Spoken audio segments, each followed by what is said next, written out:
Un maestro oriental que vio como un alacrán se estaba ahogando, decidió sacarlo del agua, pero cuando lo hizo, el alacrán lo picó. Por la reacción al dolor, el maestro lo soltó y el animal cayó al agua y de nuevo estaba ahogándose. El maestro intentó sacarlo otra vez y otra vez el alacrán lo picó. Alguien que había observado todo se acercó al maestro y le dijo: «Perdone, pero usted es terco. ¿No entiende que cada vez que intente sacarlo del agua, lo picará?» El maestro respondió: «La naturaleza del alacrán es picar, y eso no va a cambiar la mía, que es ayudar». Y entonces aquel hombre, ayudándose de una hoja, sacó al animalito del agua y le salvó la vida.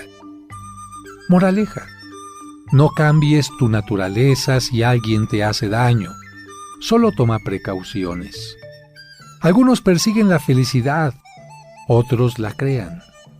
Tenlo siempre presente, que la conducta de las otras personas jamás condicione la tuya.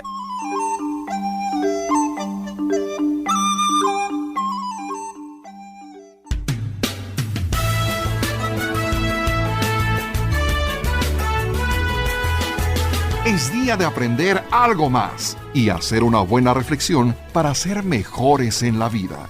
¡Claro! Te acompaña ese amigo que te guiará en tu camino. Él es el Padre José de Jesús Aguilar Valdés, la voz amable de la radio. Esto es En tu Camino.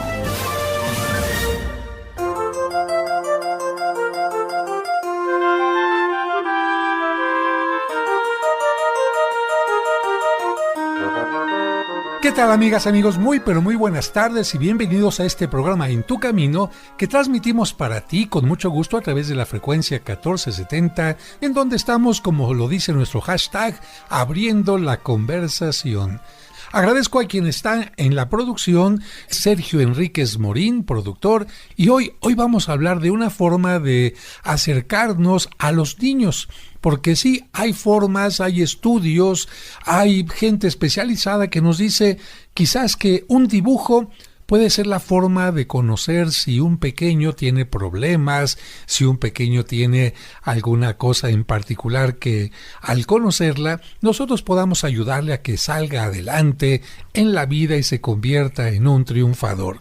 Y precisamente para hablar del tema tengo aquí como invitado, y me da mucho gusto recibir a Alan Cid, que es grafólogo y que ya ha estado con nosotros en este programa. ¿Qué tal? ¿Cómo estás, Alan? Bienvenido. Muy contento, muchas gracias. Muy feliz de estar aquí de nuevo. Bueno, y nosotros felices con la noticia de que ya eres papá. Sí. Muy jovencito. Si alguien te ve dirá, bueno, este muchacho es un jovencito y ya Sí. El papá de un niño o una niña. Un niño.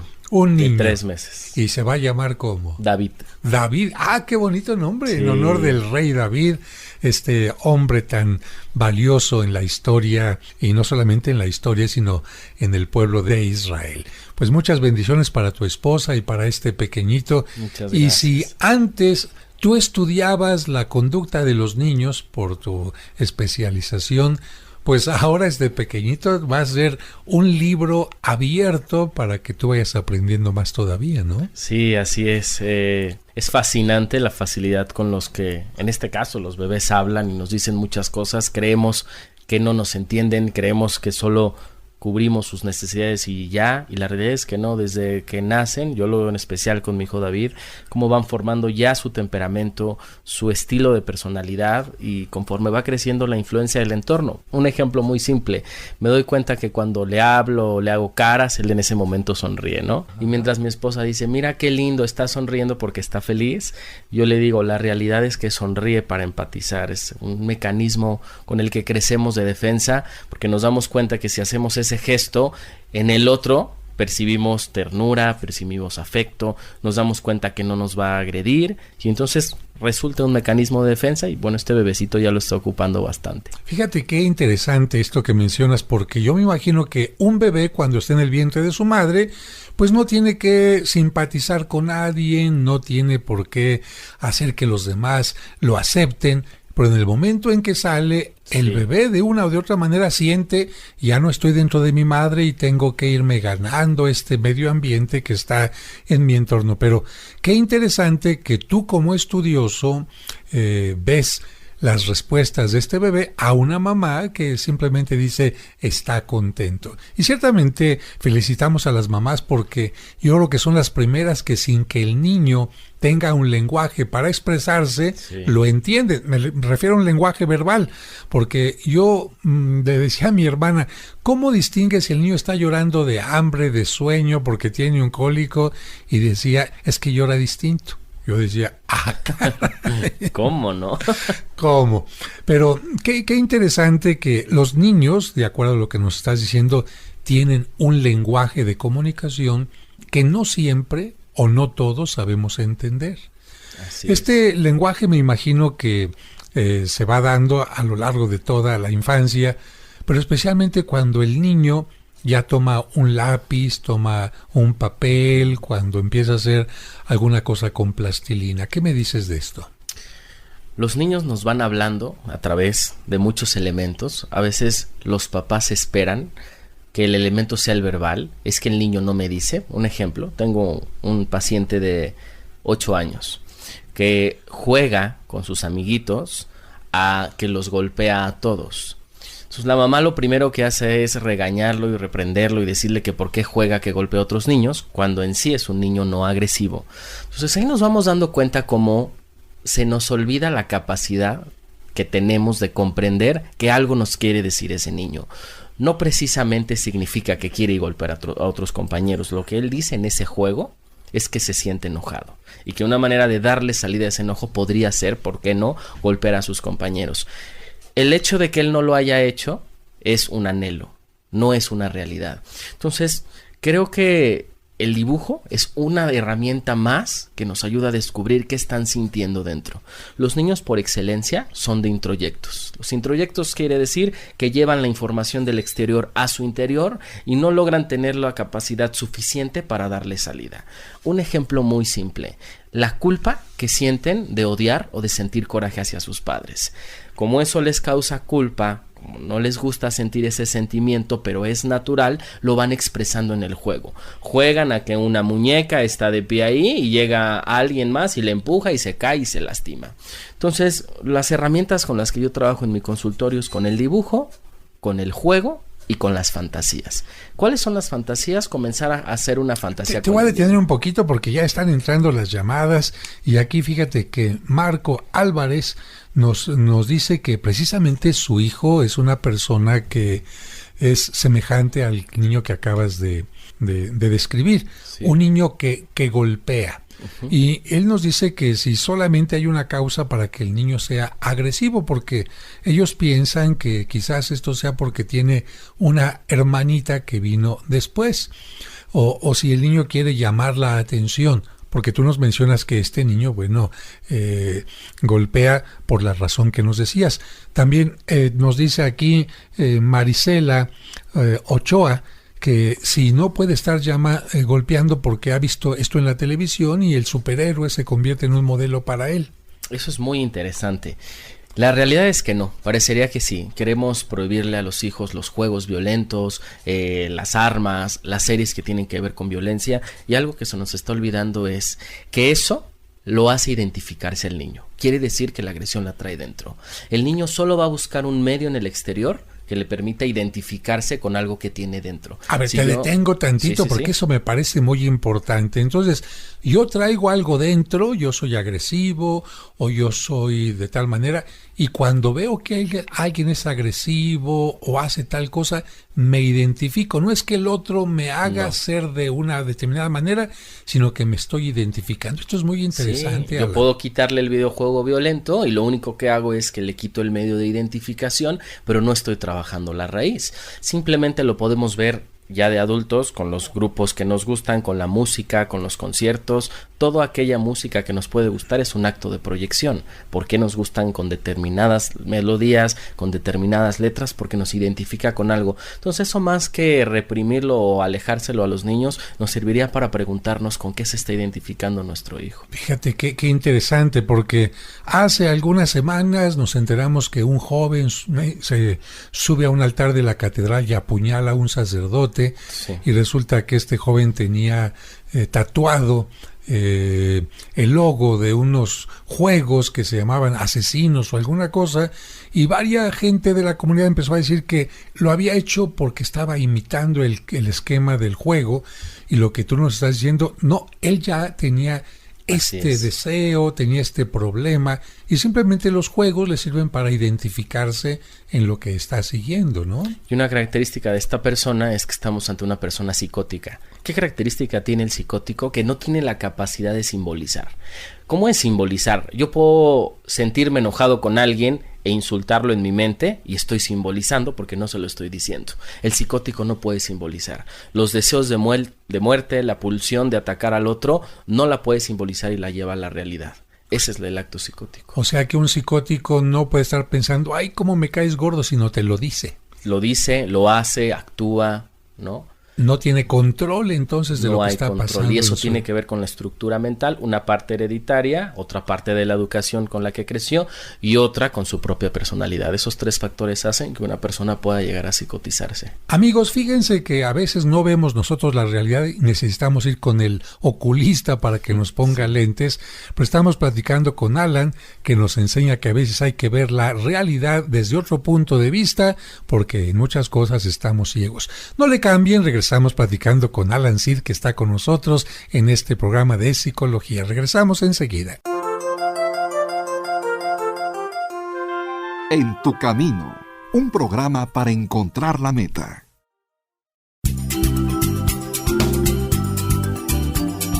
Estás escuchando En tu camino.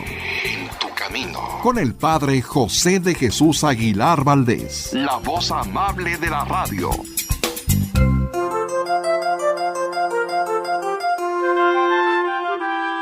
¿Tú o alguno de tus seres queridos tienen algún conflicto emocional que les afecte en sus relaciones personales, laborales o escolares? No dudes en consultar al psicoterapeuta Alan Seed al teléfono 044 55 28 62 33 18.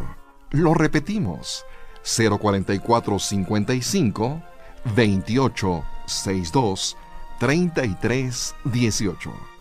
Atención profesional para niños, jóvenes y adultos. Amigos, amigas, muchas gracias por continuar con nosotros. Yo agradezco a Alan Seed que esté con nosotros, porque a veces pensamos que entender la psicología es muy complicado, hay que utilizar palabras muy rebuscadas, y en realidad, como decía antes de salir al corte, pues la psicología es como ver de otra manera a los seres humanos que nos rodean, pero sobre todo también a nosotros mismos. Y qué mejor que conocernos a nosotros y cómo actúan los demás para sacarle el mejor provecho a la vida y tener muy buenas relaciones. Además de que todos de alguna manera tenemos algún problema que tenemos que resolver, y si podemos resolverlo y salir adelante, pues caminaremos más libres. Alan, tuvimos que ir al corte, pero estábamos platicando precisamente de que una persona en ocasiones no es que un juego la haga agresiva, sino que esa persona es agresiva y simplemente se sintoniza con ese juego agresivo, ¿no? Así es, y habría que preguntarnos por qué se sintonizó, qué está pasando en su historia, y darnos cuenta que el instinto de agresividad no es malo. Comienza a ser dañino cuando cobra más fuerza o tiene mayor intensidad, porque simplemente el hecho del nacimiento es un acto agresivo, ¿no? Si el nacimiento es parto natural, tiene que ser un acto agresivo donde el bebé tiene que empujar su cuerpo, donde tiene que violentar el cuerpo de su madre para poder salir, donde tiene que llorar violentamente para expresarse, donde es secado, se lo limpian. Todo tiene que ser un acto violento el hecho de nacer. Entonces, desde ahí hay un instinto llamado el instinto agresivo, que es con el que vamos desarrollándonos a lo largo de nuestra historia, y que habría que preguntarnos en qué situaciones vale la pena que este instinto haga de lo suyo. Por ejemplo, al poner límites, al no dejarnos, al poder defendernos de algo, no precisamente significa que va a ser un acto agresivo y ofendiendo al otro, sino dejando bien en claro que sí queremos y que no. Ahí ya estamos haciendo uso de nuestro instinto. Fíjate qué interesante, la agresividad no es negativa si le ponemos un límite, si la utilizamos para nuestro bien sin dañar al otro. Es mala cuando no la controlamos, cuando no le ponemos un límite, ¿no? Y mucha gente incluso hasta piensa, haciendo una relación con esto, que enojarse es malo, y enojarse no es malo, de lo contrario. Simple y sencillamente no hay que convertir ese enojo en una ira que destruya. Ahora, empiezan a llegar algunas preguntas más, no digo los nombres, pero entiendo el interés de las personas. Me dicen que si un niño yendo con el psicólogo no se siente agredido, que si el psicólogo va a empezar a hacerle preguntas al niño como lo hace con los adultos, o que si hay algunas formas distintas en las que el psicólogo pueda descubrir una problemática, por ejemplo, un abuso que haya recibido un pequeño o algo que no esté funcionando bien en la familia.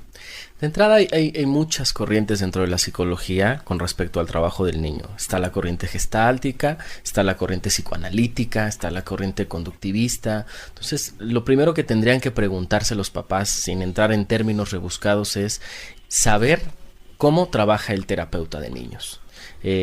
Lo recomendable es que sea un terapeuta que tenga una especialidad en juego o en análisis de dibujos, ya que de esa manera este terapeuta cuenta con más habilidades con el trabajo de un niño.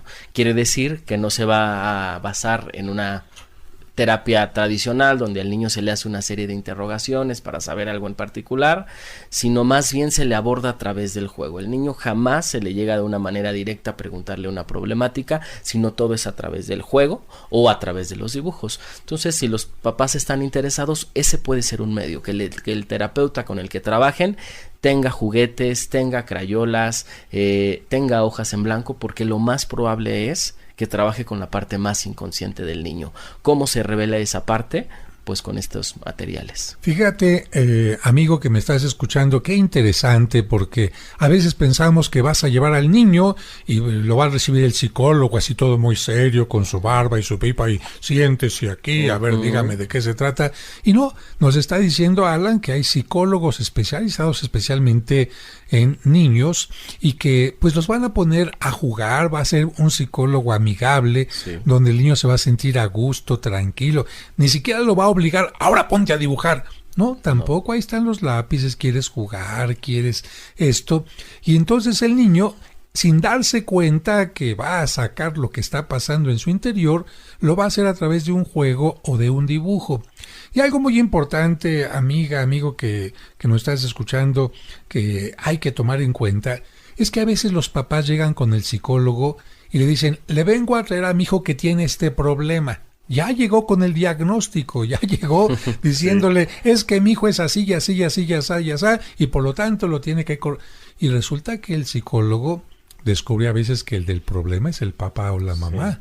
A veces descubre que el niño simplemente está siendo consecuencia de lo que hacen los papás. Y qué bueno, Alan, que el psicólogo, bueno, estará bien que escuche al papá o a la mamá, pero que sobre todo escuche al niño. Porque si el niño tiene un problema y el problema es el papá o la mamá o la familia, pues no hay que corregir al niño, sino todo su entorno, ¿no?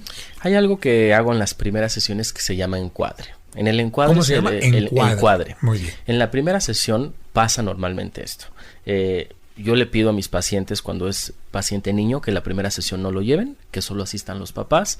Lo que estoy haciendo hoy es evitar que el niño tenga sentimientos de inferioridad, de competencia, de complicidad con el padre, la angustia que puede sentir un niño sentado en una sala de espera mientras los papás entran con un psicólogo y le explican su caso y acaba y el psicólogo abre y dice, niño, ahora pasa tú, es terrible. Entonces, para evitar justo esa sensación, la primera sesión los papás asisten solos, platican la problemática y dentro del encuadre se les explica que el trabajo se va a efectuar siempre y cuando ellos estén dispuestos a cooperar.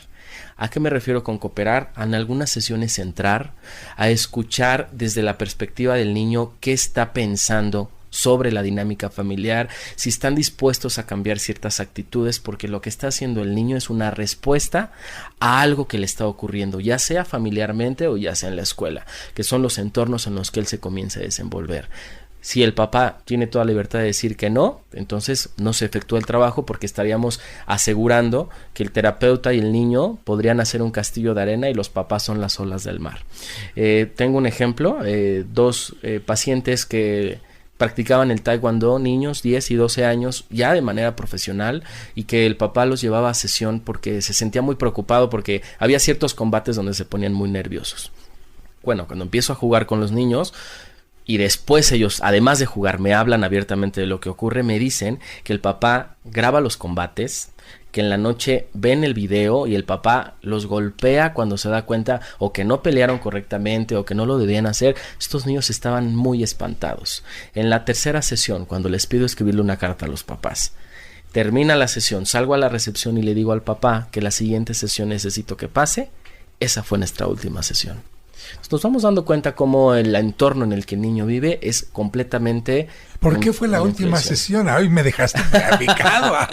Pues fue la última sesión porque cuando yo le digo al papá que la siguiente sesión va a pasar, yo me imagino que él intuía que en esa sesión yo iba a hablar abiertamente de estas conductas violentas y agresivas que tenían con sus hijos, y que ese era el motivo por el cual ellos se estaban sintiendo nerviosos. Entonces, ante la evitación de confrontar una realidad que no le venía bien, prefirió abandonar el tratamiento. Pero entonces los niños siguieron en esa problemática. Así es. Fíjate que esto que me mencionas tiene que ver, y yo creo que con esto Lilia también podrá sentirse respondida. Lilia Sosa nos dice que en el caso de ella, pues está divorciando con su esposo porque no coopera con los hijos, que los hijos lo sienten lejano, y que en el caso de una terapia psicológica, ella con todo gusto asistiría a las sesiones, pero que su papá nunca asistiría.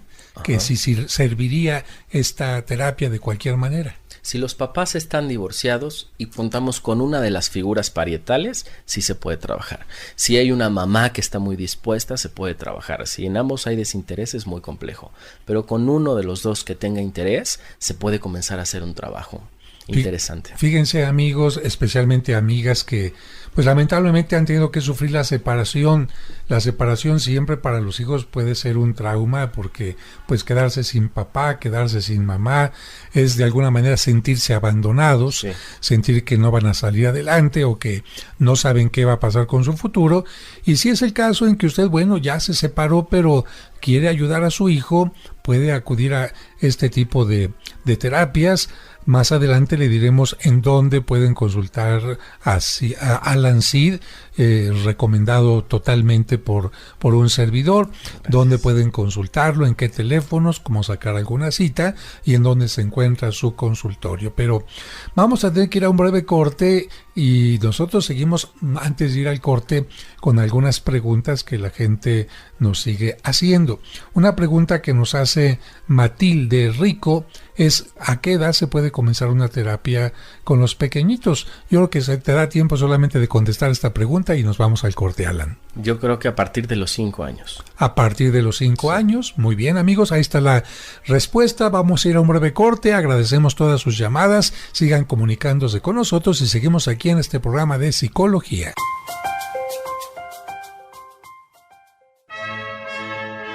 No olviden que hoy, en punto de las 6 de la tarde, el señor cardenal Carlos Aguiar Retes abrirá la Puerta Santa en la parroquia de los Santos Cosme y Damián para iniciar el Año Santo. Recuerda, a partir de hoy a las 6 de la tarde, inicia un Año Santo en la parroquia de los Santos Cosme y Damián. Acompáñanos. Hermanas y hermanos, la Penitenciaría Apostólica del Vaticano ha comunicado oficialmente que concede un Año Santo y la indulgencia plenaria a los fieles que, cumpliendo con los requisitos ordenados, entren por la Puerta Santa de la Parroquia de los Santos Cosme y Damián en la Ciudad de México. La Puerta Santa con la que inicia este tiempo especial de gracia será abierta por el señor cardenal Carlos Aguiar Retes el día 20 de septiembre del presente año a las 6 de la tarde y se cerrará el 26 de septiembre del año 2024. Todos los fieles están invitados a participar. Oremos por el Santo Padre, el Papa Francisco, que nos bendice constantemente. Rezo por ustedes, les pido que recen por mí y les doy mi bendición. En nombre del Padre, y del Hijo, y del Espíritu Santo.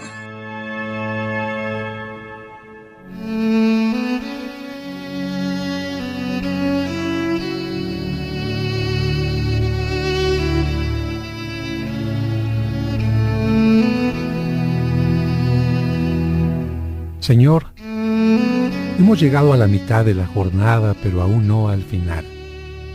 Por eso te pedimos que nos ayudes a mantener el ánimo, la paciencia y la esperanza.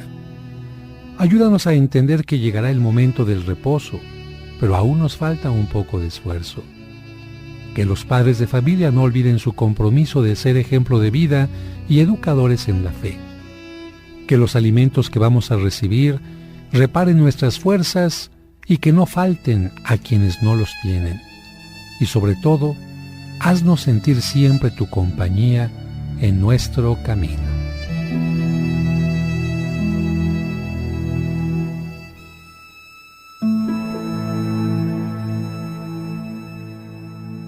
En tu camino, un programa para encontrar la meta. Estás escuchando En tu camino. En tu camino. Con el Padre José de Jesús Aguilar Valdés, la voz amable de la radio.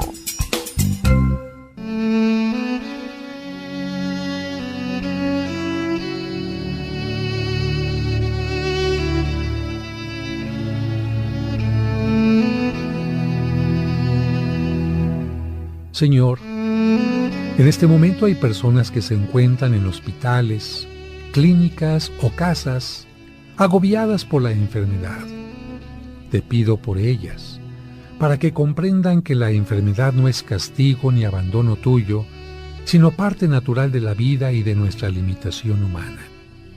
Ayúdales a ser pacientes y que reciban la ayuda necesaria de médicos y familiares. Amén.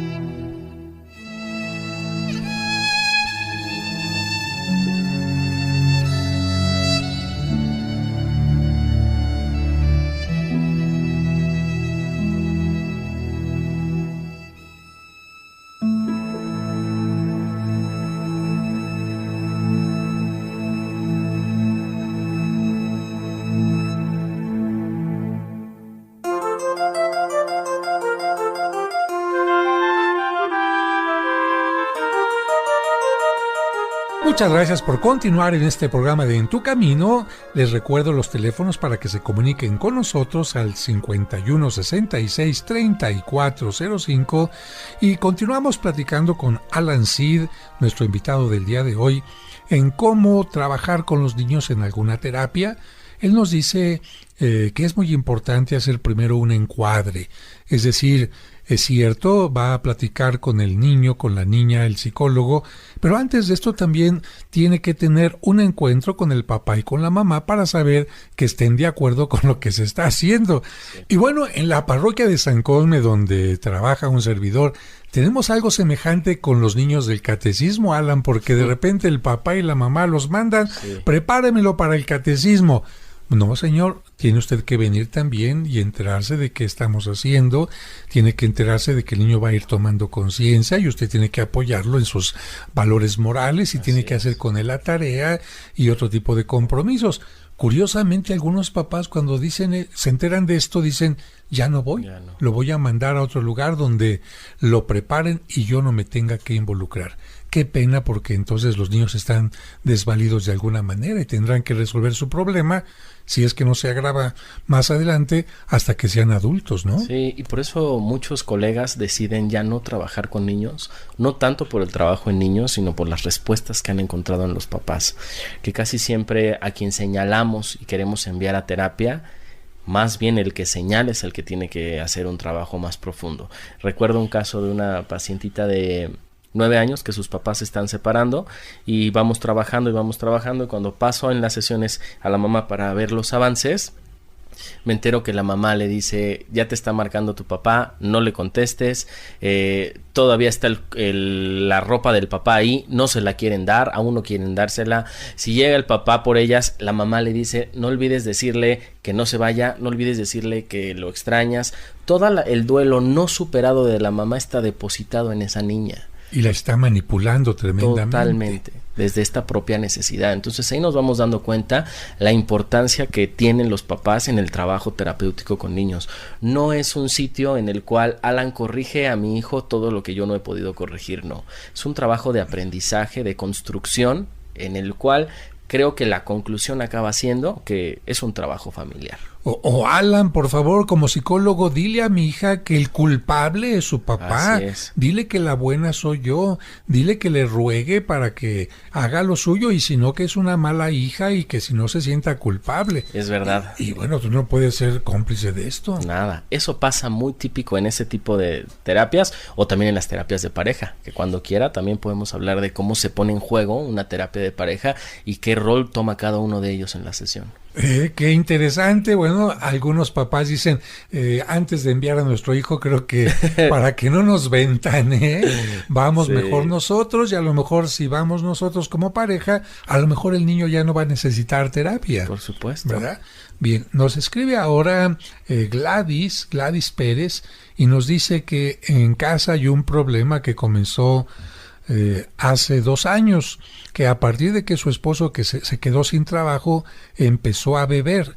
No sabe ella, de hecho, si su esposo sea alcohólico o no, pero todos los fines de semana bebe casi hasta perderse y se pone muy agresivo, y que los niños han empezado a tener una baja en las calificaciones. Pero aquí ella pregunta que si aunque el problema es el papá, el niño también tiene problemas por esto. Sí, claro. Todo lo que esté pasando con respecto a los papás va a repercutir en los niños.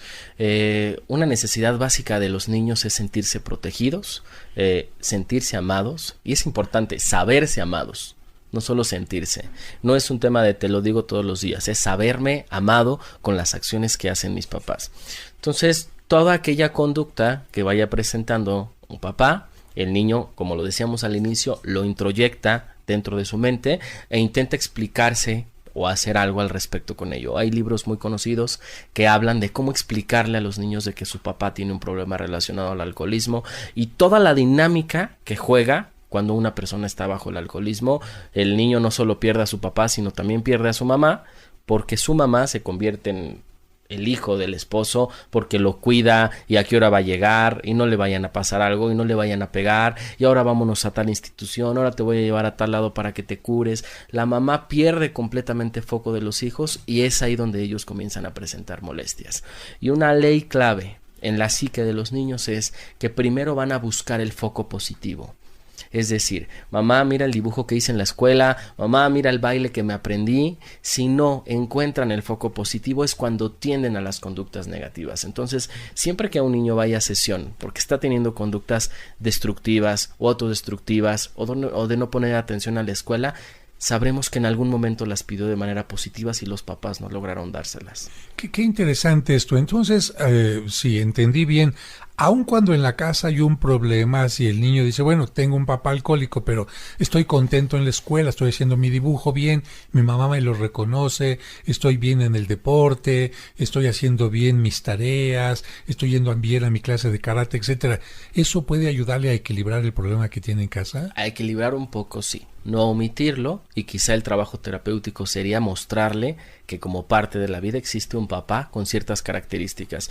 Es lo que pasa, por ejemplo, cuando en un divorcio el papá queda de pasar por los niños y no pasa, y pasa constantemente, y la mamá, clavada con esta idea de que no les debe hablar mal del padre, comienza a excusarlo. No, hijo, entiéndelo, porque ahora tuvo mucho trabajo, entiéndelo. Pues mi trabajo ahí es decirle, sí, tu papá es impuntual. No es hablarle mal de él, es centrarlo y encuadrarlo en una realidad que existe, porque en cuanto el niño incorpora una realidad, tiene más herramientas para enfrentarse a ello. Entonces es muy diferente decir como niño, mi mamá me dice que hay muchas excusas por las que papá no llega, entonces yo me quedo esperanzado, a decir, bueno, Alan en la sesión me dice que mi papá es impuntual y eso me permite decir, puede que llegue o no llegue, y si no llegue, yo continúo haciendo mi vida. Pero fíjate qué claro estás diciendo tú una cosa, la mamá va a decir, tu papá es impuntual, no es malo. No. Porque a veces la mamá dice, es que si le digo que tu papá es malo, las cosas cambian.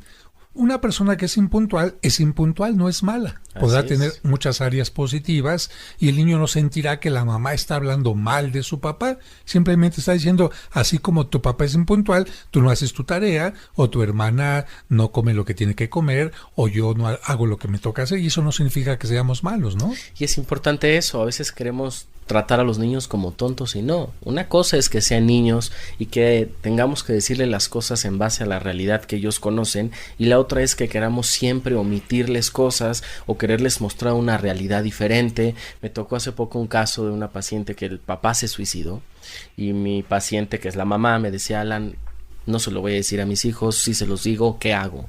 Le dije, sí, enfréntalos a la realidad. ¿Les va a doler? Sí. ¿Les va a costar trabajo superarlo? Sí. Pero les va a doler más si no les dices la verdad y les cuentas que su papá está de viaje y que regresa no sé en cuánto tiempo, porque entonces ahí empiezan las características de un rasgo psicótico, la pérdida de la realidad. Y la mamá, sin darse cuenta, está fomentando las pérdidas de la realidad. Más vale enfrentarlo a algo que es duro, y es una realidad. La vida a veces es muy bonita, a veces no, a veces te salen bien las cosas, a veces no, a veces eres muy bueno en algo, a veces eres pésimo, a veces acertaste y te salió bien, a veces te equivocaste muchísimo. Entonces eso crea mucha paz y tranquilidad y les da recursos a los niños para salir a enfrentarse cuando les damos una educación en base a la realidad. Porque ¿cuál es el objetivo de la educación? ¿Cuál es el objetivo de levanta tu cuarto, levanta los trastes, estudia? Que el niño tenga las herramientas emocionales suficientes para no necesitar a sus padres. Que un día los niños puedan gobernarse a sí mismos cuando crezcan y no necesiten ser gobernados por alguien más. Ay, Alan, es que acabas de tocar un tema que a muchas mamás, bueno, a algunas no les ha de haber gustado. ¿Cómo que mi hijo ya no me va a necesitar? ¿Cómo que mi hijo va a ser independiente y no va a decir, mamá, ya me casé, pero lávame mis camisas porque mi esposa no sabe? Mamá, esto, qué delicado esta parte, y yo te felicito porque en realidad eres claro. Una educación, sea de un padre, de un maestro, es para que el niño o el alumno diga, ya pasé, ya no los necesito. No significa ya no los quiero, no significa no estoy agradecido con ustedes, no significa no valen. No, ya hicieron lo que tenían que hacer, ya me formaron, ya mis piernas físicas y psicológicas están fuertes para que pueda caminar, y se los agradezco con toda el alma. No se sientan mal.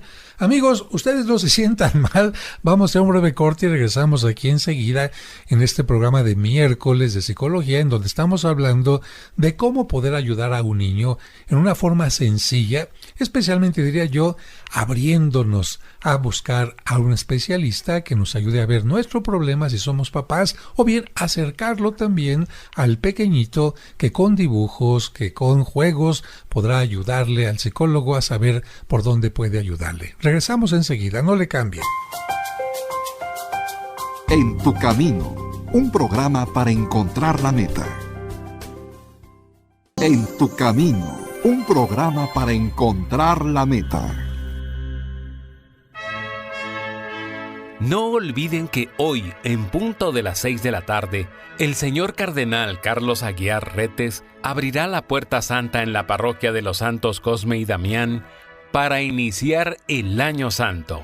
Recuerda, a partir de hoy a las 6 de la tarde, inicia un Año Santo en la parroquia de los Santos Cosme y Damián. Acompáñanos. Hermanas y hermanos, la Penitenciaría Apostólica del Vaticano ha comunicado oficialmente que concede un Año Santo y la indulgencia plenaria a los fieles que, cumpliendo con los requisitos ordenados, entren por la Puerta Santa de la Parroquia de los Santos Cosme y Damián en la Ciudad de México. La Puerta Santa con la que inicia este tiempo especial de gracia será abierta por el señor cardenal Carlos Aguiar Retes el día 20 de septiembre del presente año a las 6 de la tarde y se cerrará el 26 de septiembre del año 2024. Todos los fieles están invitados a participar. Oremos por el Santo Padre, el Papa Francisco, que nos bendice constantemente. Rezo por ustedes, les pido que recen por mí, y les doy mi bendición. En nombre del Padre, y del Hijo, y del Espíritu Santo. En tu camino. Muchas gracias por continuar con nosotros en este programa En tu camino. Y amigos, qué importante es que los padres de familia tengan una autoestima sólida para que no crean que su valor como persona se los da su hijo. Porque como hemos hablado aquí algunos miércoles en el curso de autoestima, algunas mamás piensan, yo valgo por mi hijo. En la medida en que lo tengo que educar, le tengo que ayudar, ¡ay, soy importante! En la medida que me embaracé y tengo un hijo, soy importante. Y ya cuando mi hijo se va de la casa, padre, ya no valgo nada, ya mi vida no tiene sentido.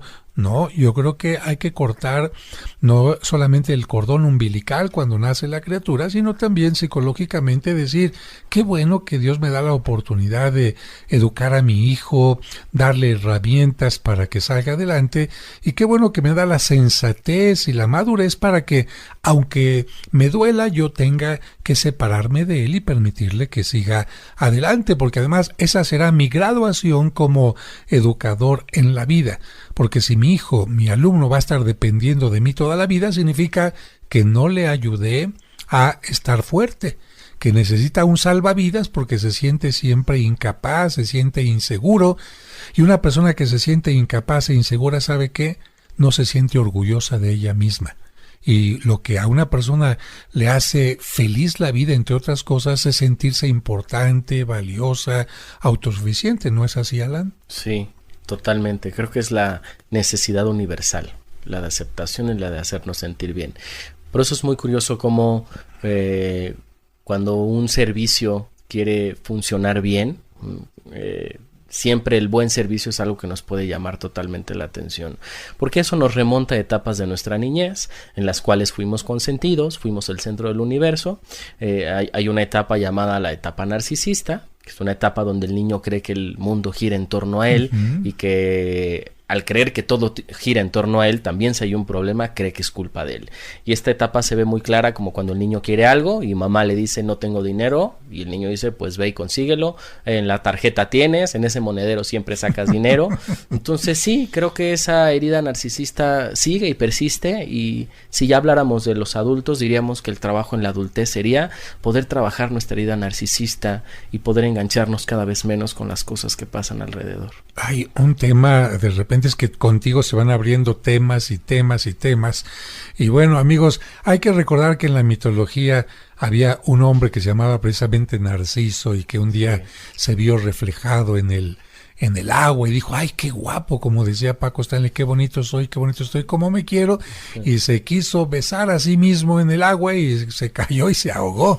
Y desde entonces, pues como muchos elementos de la psicología, se utilizó un término de la antigua Grecia para hablar de un problema. Sí. Pero fíjate que muchos quizás hablan del término narcisista de yo soy el importante, yo soy el valioso, todo mundo ríndame pleitesía y todo se tiene que hacer de acuerdo a mí. Pero tú tocaste un tema que no siempre la gente comprende. El decir, es que también todos los problemas que están alrededor, yo soy el culpable, yo soy el responsable, y entonces una gran culpa que viene ahí. Así y es. Muchos adultos en este momento que nos están escuchando dicen, es que si mi esposo es borracho es por mi culpa, es que si esto es por mi culpa, ¿no? Sí, y sigue teniendo que ver con el narcisismo, aunque no parezca, ¿no? Aunque no sea este discurso en el cual la persona se siente la más importante en el mundo, también creer que por mi culpa están pasando las cosas sigue siendo narcisismo.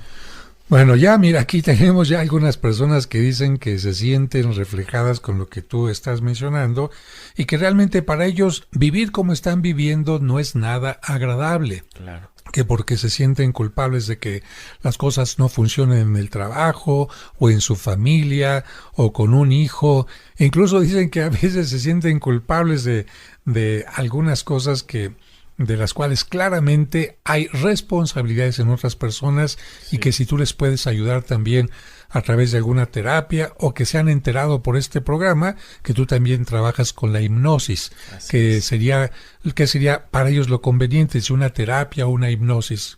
Sí, en esos casos es bastante funcional la hipnosis. Yo la ocupo de manera terapéutica, no como se ha visto en el espectáculo.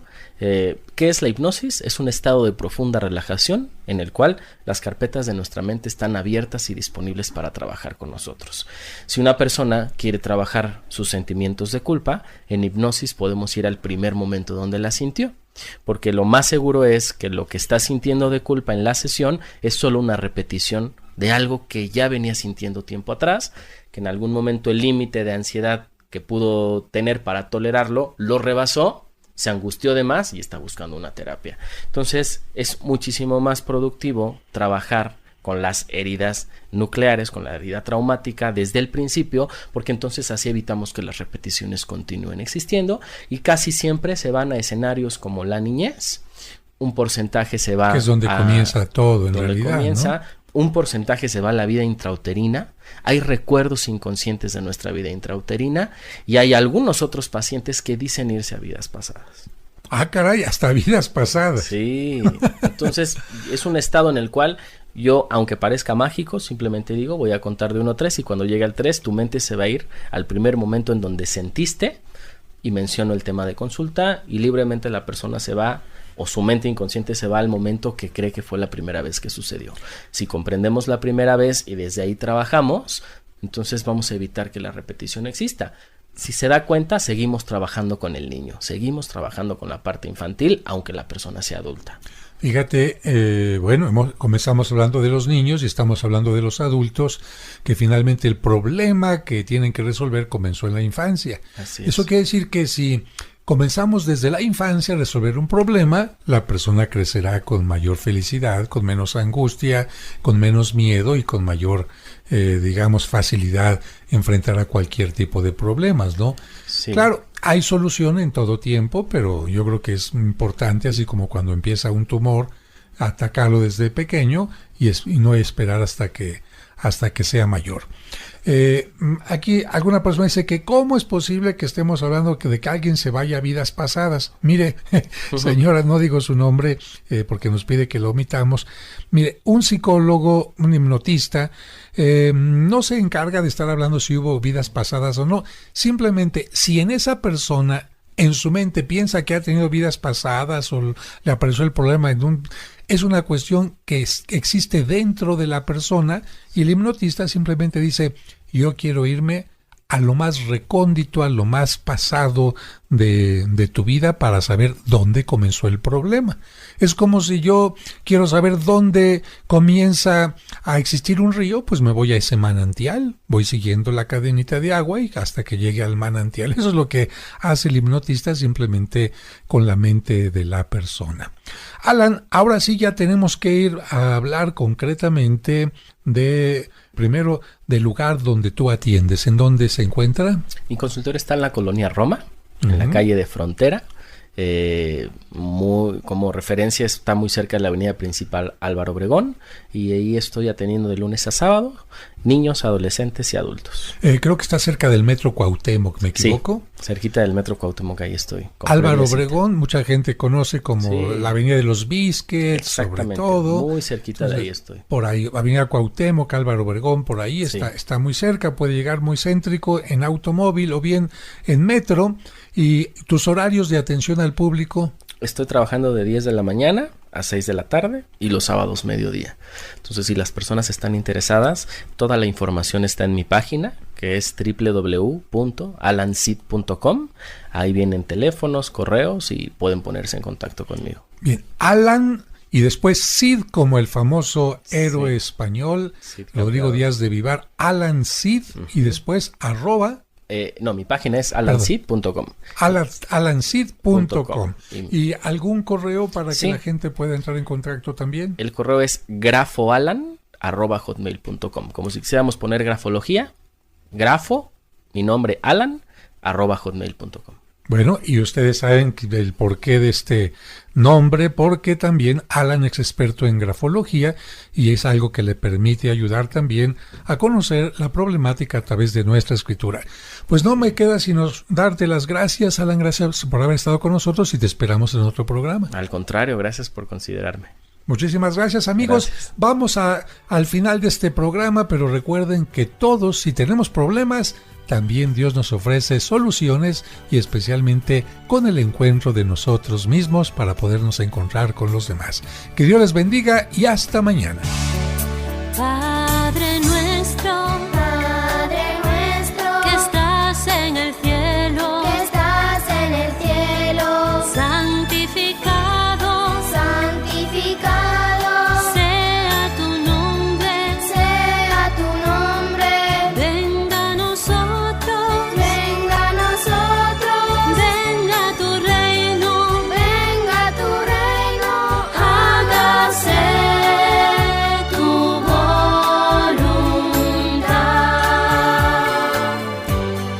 en la tierra como en el cielo.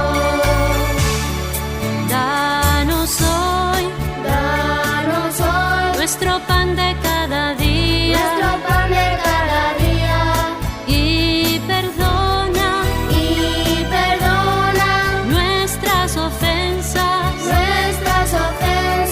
como perdonamos a los que nos ofenden. No nos dejes caer en tentación y líbranos del mal.